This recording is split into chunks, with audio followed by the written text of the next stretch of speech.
It's Saturday night, I'm John Kramer, and tonight SNL taught America that Republicans know more about designing tampons than they do about running presidential campaigns. SNL Review. SNL's second show of the season was hosted by actor Joseph Gordon-Levitt and opened with a mildly amusing parody of the Kelly and Michael show, which then led into an opening monologue that turned into a predictable dance number, which I felt as though I have seen a dozen times before on the show. But then the show took a sharp turn for the better when they went to a must-see commercial parody tearing into the undecided voters in the presidential election who still don't seem to be sure about things like when the election is being held and who is actually running. I loved it almost as much as the swipe they took at the Republican Party in their GOB Tampon commercial, because after all, who knows more about a woman's body than old Republican men?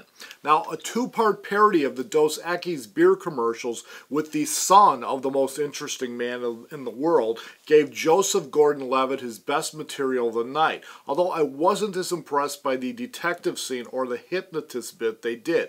Neither one pushed the comedy envelope enough for my taste, but Seth Myers swooped in with a stellar edition of Weekend Update, which took some hard jabs at both Mitt Romney and President Obama, especially in a segment called "What Are You Doing?", in which Seth Myers took President Obama to the woodshed for making a small gaffe during his Telemundo appearance this week, arguing that all Obama has to do is lay low and let Mitt Romney keep shooting himself in the foot until the election's over. It was brilliant, a threading of the needle, letting Obama have it for making a mistake while still being supportive of his campaign. And just when I thought things couldn't get any worse for Mitt Romney on the show, Kate McKinnon showed up next to Seth Myers, delivering a hilarious and biting impersonation of Ann Romney, following up on the remarks she made this week in a rather whining defense of her husband from some attacks he's been taking from fellow Republicans lately. You can be sure that MSNBC will be replaying that one a lot, just as I would expect Fox and Friends to take the show to task for never going after Michelle Obama in the same way.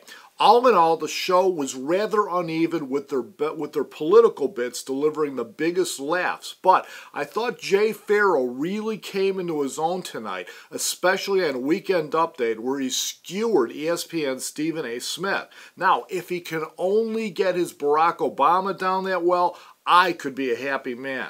Finally, I loved the musical guests Mumford & Sons and thought it was hilarious to slip them into the bar scene as a Beatles cover band.